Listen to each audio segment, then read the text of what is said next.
لا إله إلا الله محمد رسول الله اللهم صل على محمد. السلام عليكم.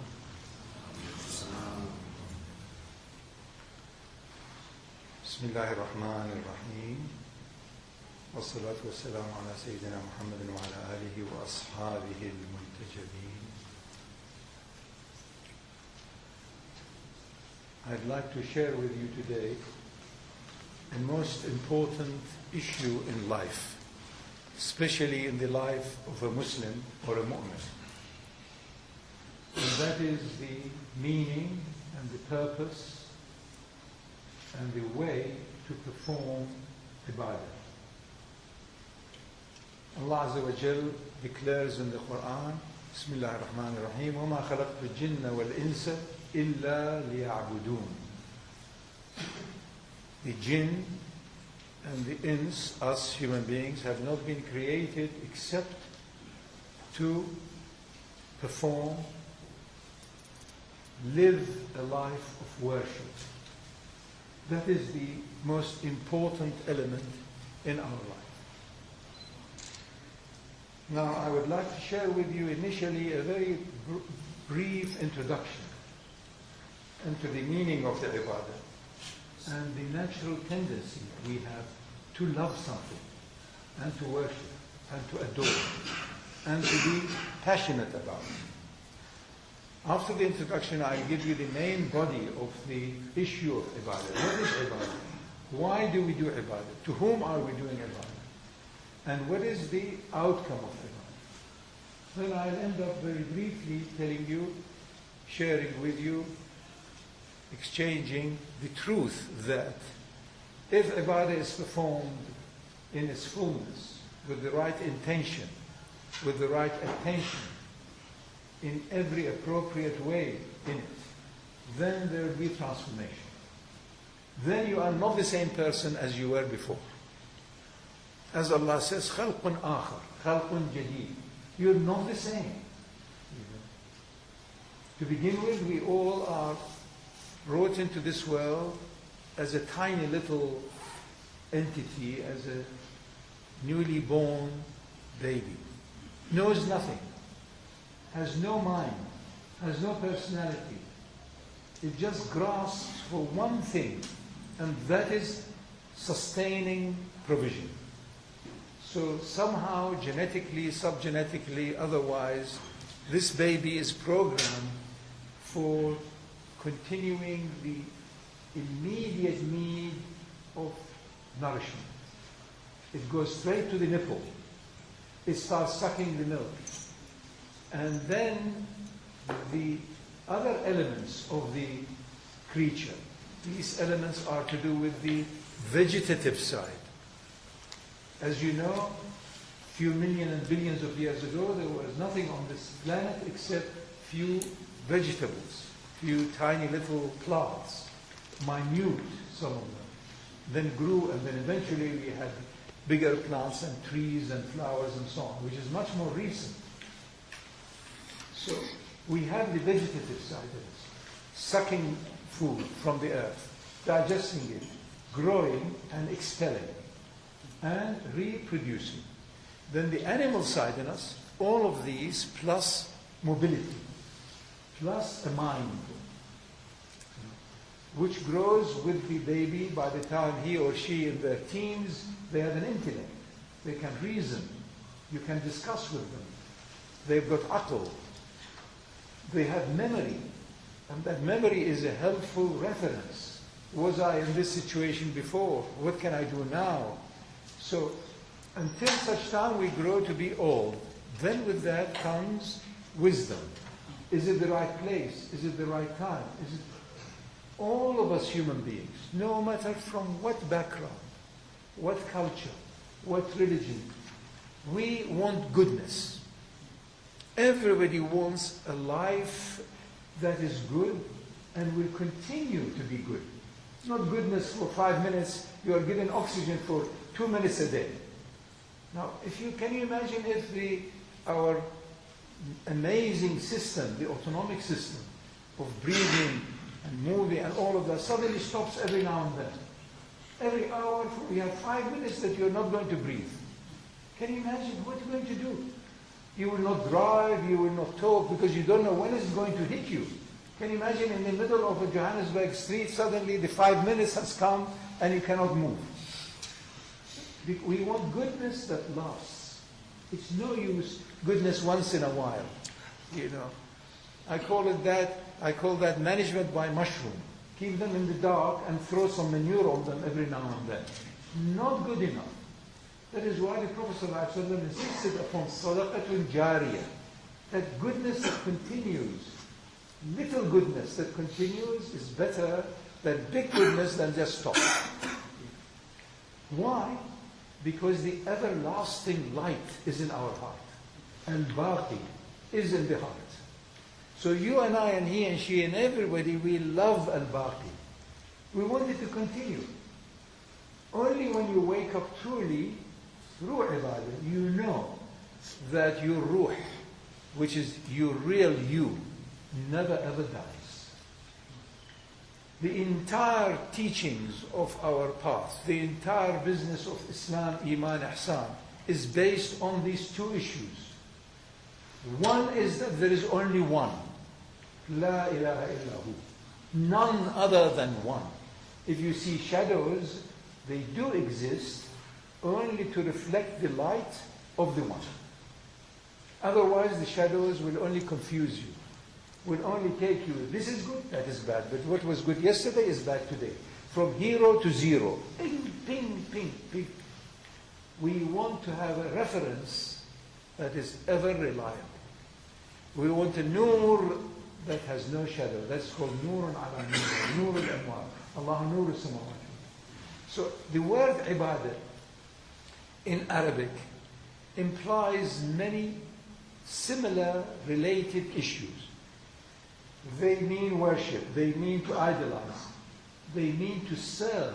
If you love somebody, if they like a mother's love for the child, she will die for it. If you love somebody intensely with passion, you will die for it. And that is why if a love affair goes bad, the fellow says, I want to commit suicide. I can't live anymore.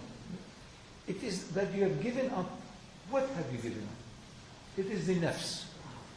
The ruh is ever there. It is the lower self. That is why it is a key issue in ibadah to help others who are less fortunate than you. At the station you are in, somebody who can feed people. That's very good. Relieve pain, relieve anxiety, relieve fears of, if you like, all kinds of other things we feel in this life. Like animosities, like damage, like fire, like burning, like all of these fears. Reduce it. So all of these are part of rizq. Rizq, provision, is not just filling the belly. What about your mind? What about knowledge and so on? So you have these, all of these meanings emanate from the same root. Abd is I and you. It used to be called also in Arabic as a abd, implying an honor. But as time went by, cultures have changed. Now we cannot connect it with that.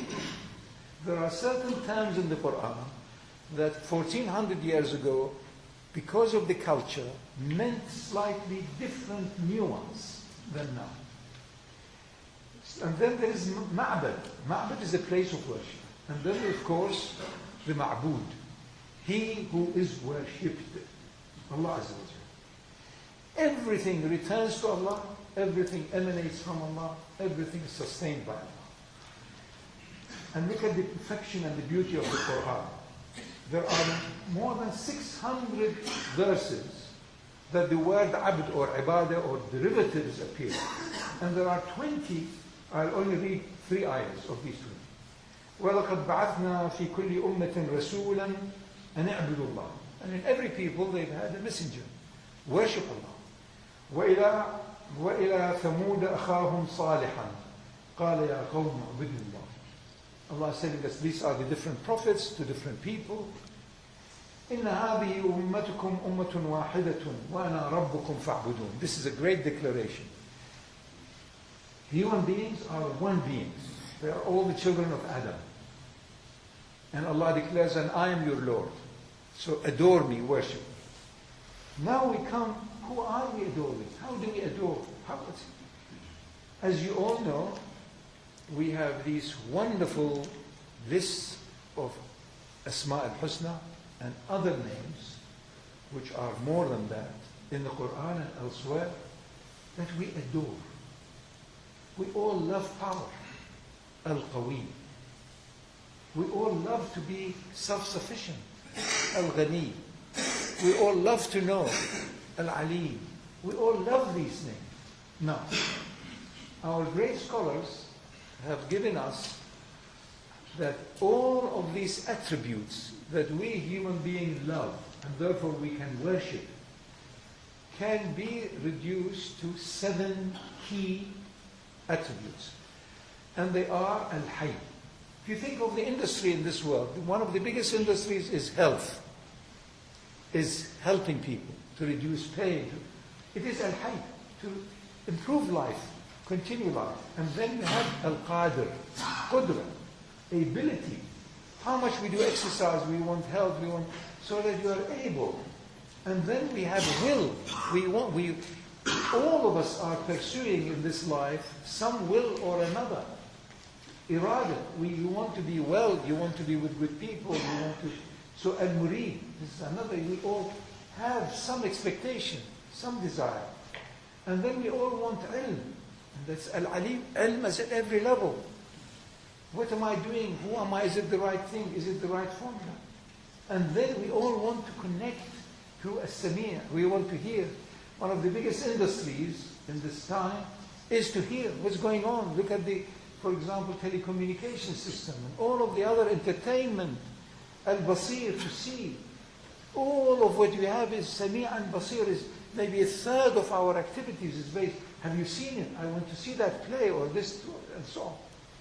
And then the last one of these 7, Al-Mutakallim, the communicator. And that is why you and I and every one of us will be sick if you are not allowed to express yourself. This so-called Arab Spring is nothing other than that. Poor people were accepting their leader no matter how rotten the leader was. But at the end they reached the point that they had to express themselves, that this is not good enough. Only a leader and a few of his cronies, 5% or 10% of the population ruling over the rest. So, Al-Mutakallim, the expressor. This is how we worship. This is how we adore. Allah says, كُلٌّ يُسَبِّحُ بِحَمْدِهِ سَبَّحَ لِلَّهِ مَا فِي السَّمَاوَاتِ وَالْأَرْضِ. Everything in this earth, everything that is alive, everything that is sentient, is expressing its ibadah, is doing its tasbih. And this we need to do because it's in our fitrah. This is another important word. Fitrah is a crack. Heavens and earth were cracked, and from it arose space and time. And we as human beings have to accept the limitations of space and time. فِطْرَةُ اللَّهِ الَّتِي فَطَرَ النَّاسَ عَلَيْهَا. This is how it is. It is in our fitrah. We love power, ability, knowledge, all of the attributes I have just read for you. Now, how do we do it? How do we enter into, if you like, the ma'qal? Ma'qal also means confinement. Also, same root of aql, reason, thinking. How do we enter into this ma'bad to begin to truly worship? The entrance is really by leaving the self behind. Do your wudu, do your thing. No longer you are coming in with your biography. You are a do-gooder, or you've made mistakes, or you are a sinner. It does not matter. You come into this new state, having abandoned the past state.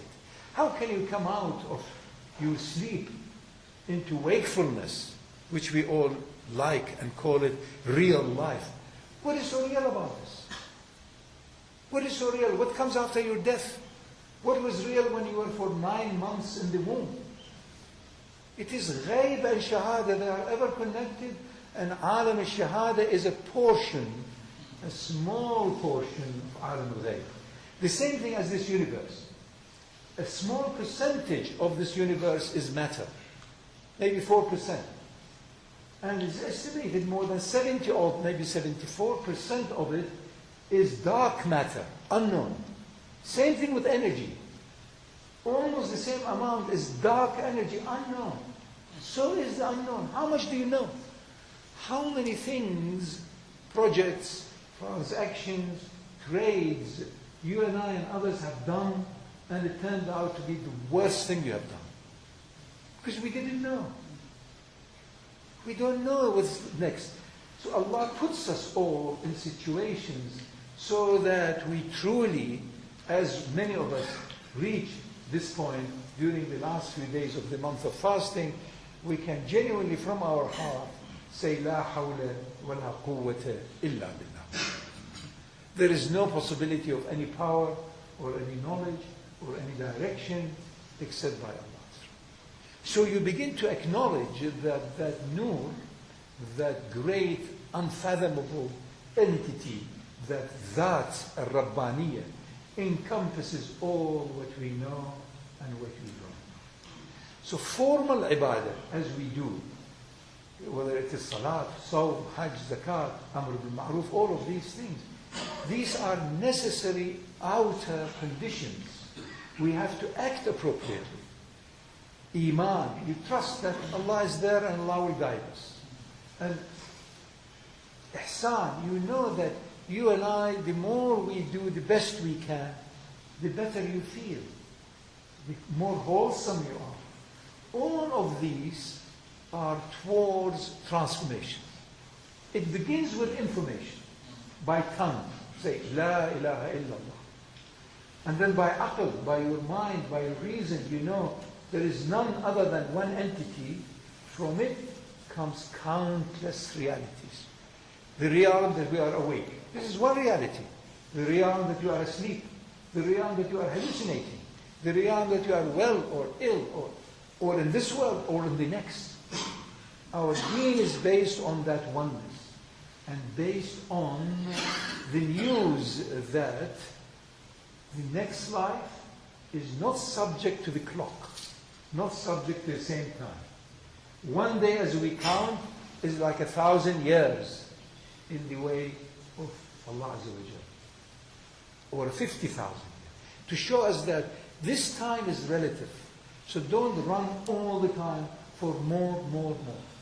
Many a time, more can give you, as a human being, seeking happiness and well-beingness, can give you less. So watch out.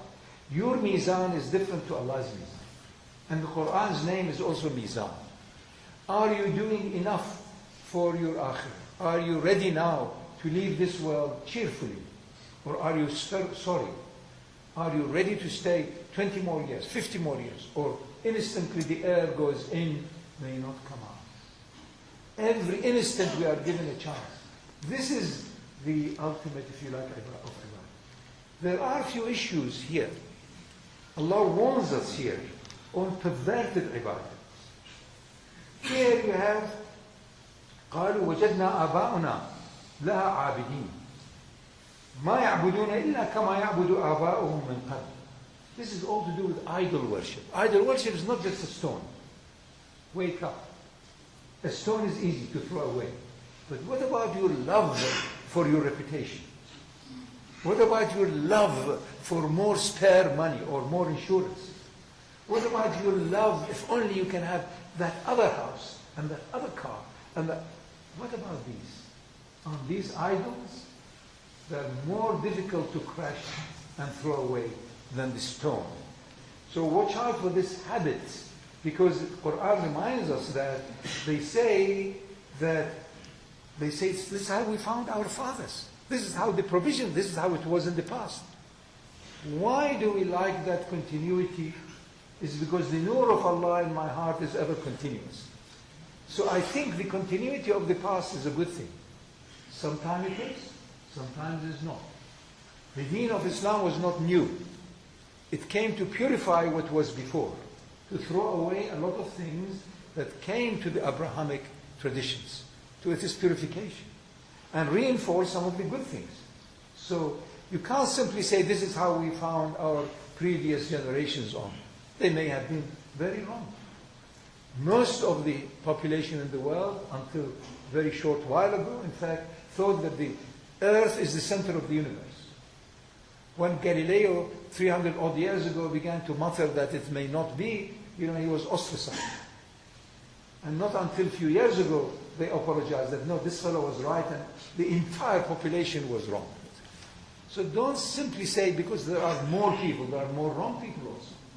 Don't be, you have to measure according to your aql, according to your heart, and according to what we know from our deen. What does the Quran say? What does the Prophet's way say? Combine the two and try and be in ibadah of it. Try and love it. Try and be passionately wanting to be in every way in unison with it. So watch out for asnam. Watch out for these idols. The great Muslim scholars define the sanam كل ما يشغل الإنسان عن الرب. Anything that distracts you from the knowledge of your Lord, the ever-present Creator. Anything that distracts you is an aspect of idol. So now we come to how do we perfect this? We have beautiful ayahs. فَمَنْ كَانَ يَرْجُو لِقَاءَ رَبِّهِ فَلْيَعْمَلْ عَمَلًا صَالِحًا وَلَا يُشْرِكَ بِعِبَادَةِ رَبِّهِ أَحَدًا. The key word here is shirk.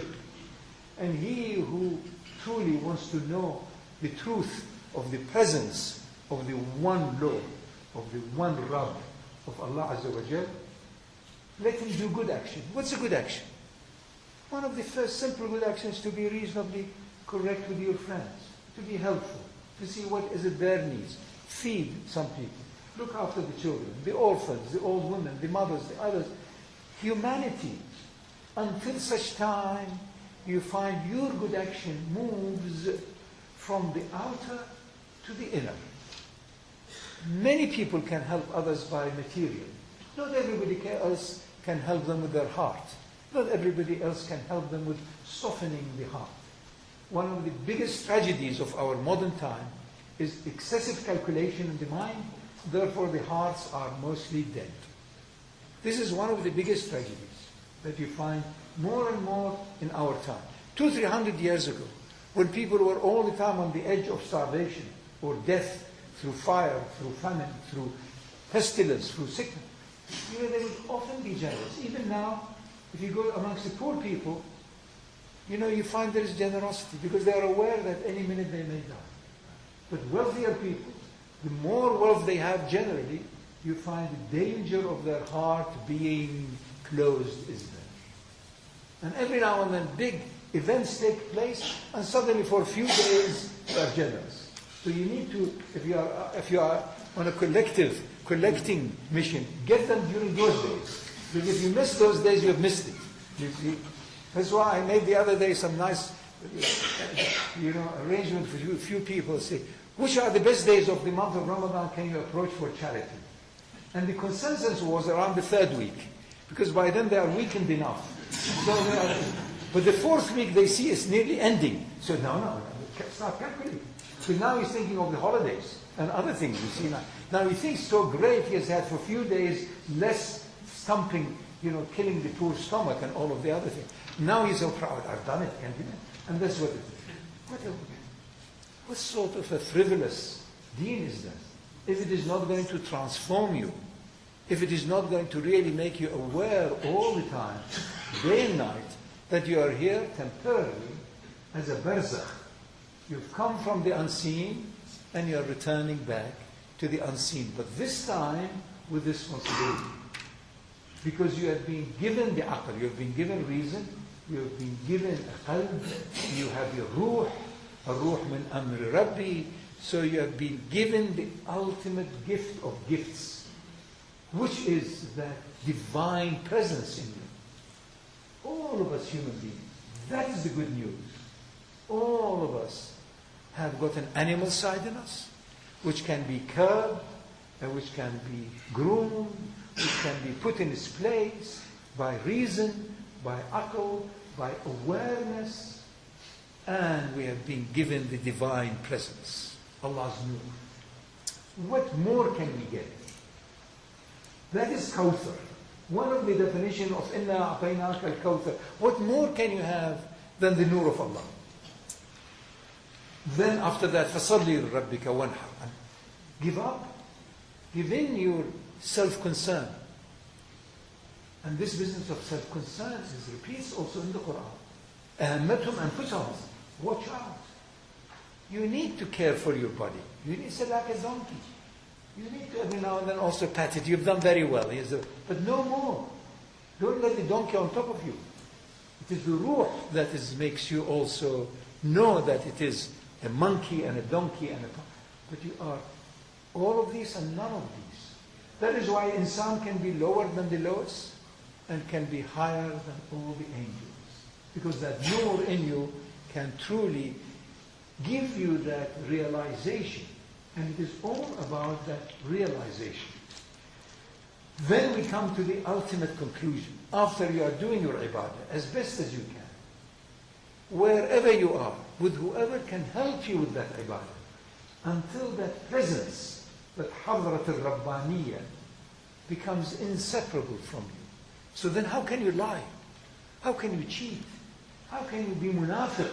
Say something and lie and mean something else? You can't do it. How can you be inni, mini, mini, mo, and then talk about Allah al-Wahid al-Ahad? It's not possible. Are you wahid? Have you tawahhad? Are you truly one being? In other words, reliable. You try and do what you say and what you promise. And you don't have to remember what you said and how you said it. Because you know yourself, you couldn't have done that because that was cheating. That was hiding. That was lying. That was presenting something that is not the full story. That is why there is immense amount of wealth in this world nowadays, but inner poverty is more than ever. Even in the so-called developed world. The wealthy people are more in wealth, and the poorer people are more in poverty. And this will continue until we realize that the project of man, the human project on this earth, is not only about productivity. It's about completing the story. What is completing the story? What is insan al-kamil? Completing the story that you know. You have in you an animal, but hopefully you can put it in a zoo and lock him up, and every now and then feed him. وَلَا تَنْسَى حَظَّكَ مِنَ الدُّنْيَا. Every now and then. But you also know that you are a carrier of the nur that is beyond our ability to understand its origin and the way it comes, because it's a sir, it's a mystery. We don't know. It's a nur from Allah Azza wa Jalla. Now, this is the ultimate program that Allah gives us again from the Quran. Ya ayyatuha an-nafs al-mutma'inna. When you are certain that you know the map, that the map is you are both. You can be lowest than the lowest, and you can be above any mention, because you are beyond joy, beyond happiness, beyond ecstasy. You are farahuna billah. You are joyful because you know there is truly only Allah. And all of these shadows, trying, struggling, some of them know a bit more than the others, but they're all within the shadows. So you have compassion. Ya ayyatuha an-nafs al-mutma'inna. You are certain that this is the story. This is the way Allah has created. Irji'i ila rabbik. When you are certain that la hawla wa la quwwata illa billah, wa la mawjuda illa hu, wa la maqsuda illa hu, wa la mahbuba illa hu, then you return back to that. The Quran is full of this. Rudduhu ila Allah. Irji'u ila Allah. The entire purpose of this life, as the Quran describes it, is al-ma'ad, to return. To return after leaving the body. The body is not yours. Do you know how many billions of cells do you have? Are you aware of the many hundreds of millions of cells in your liver at the moment that is regenerating? Are you aware of the billions of microbes that you and I are carrying? What do we know? This is borrowed. It's returned, and the ruh carries on. With what? With whatever you and I have inscribed in this life. What is that? What was important for you? Whatever you considered is important will pigtail on your ruh.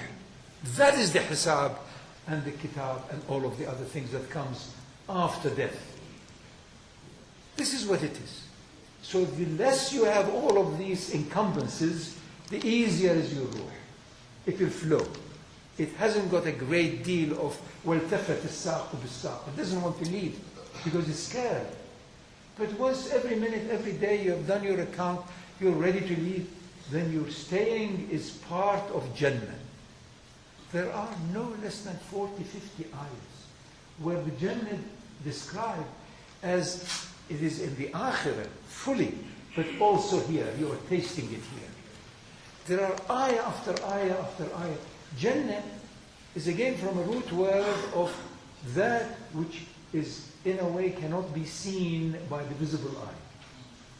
The Arabs, as we have so many deserts in that part of the world, Jannah means a garden where there are so many leaves that the sun cannot be seen on the ground. Janeen also is in the fetus, that is the beginning of the baby. It's the same word. Majnoon is he whose intellect is hidden. Each of these terms are very rich. So, يا أيتها النفس المطمئنة ارجعي إلى ربك. Return to your Lord. راضية مرضية. Content that you are doing what you can. And Allah knows what you can. But you and I often leave a bit of a spare. That's why people who are in business, they always increase their budget in case there is going to be short. Why do you increase it? Why not live truly? So it has become a habit now and a cultural habit that everybody who gives you the budget, you know they have added another 10%. We have been programmed to lie. We've been programmed of ألهاكم التكاثر. Let's have more. More is good. يأخذون منه قصاصا. And if you are clever, having read a bit of Quran, you take a piece of it. You say, you say, no, but the stronger mu'min is better, let's have more money. We are very clever. Watch out for that. Religious cleverness is amongst the worst. That is why many of the younger people in the Muslim world, and I have occasions to travel, many of them have, in the last 20, 30, 40 years, I can tell you, without having made a full survey, that the so-called professional alim who are paid have less respect amongst the people. Especially amongst the young and educated. They don't respect them. Because they try and appease the payers. So they don't talk about haqq. They talk about aspects of sharia. Because everybody wants to have more. So they protect their patrons. Their patron is Allah. That is why I'm optimistic in that there will be more and more people who are learning their deen, who will teach their deen from amongst the people. Now, Ya ayyatuha an-nafs al-mutma'inna, when you are certain that Allah is perfect and His creation has in it perfection as a map, but you and I have to travel along the map. What is the use of looking at a map or a GPS if you are not moving, if you are not traveling to reach that destination? What is that destination? وَإِلَىٰ رَبِّكَ الْمُنْتَهَى. That is your destination. It's ever present. That destination was before the beginning, and it is beyond the end. ارجعي إلى ربك راضية content مرضية. You know all is well because you have been rendering your account with humbleness, with honesty. You want to improve yourself. You want to maintain, the nafs at its curbed lower level. Everybody has a nafs. Everybody has an ego. But the extent of that ego, is it ruling you or are you ruling over it? Is it put in this little, if you like, zoo in the corner and the ruh is now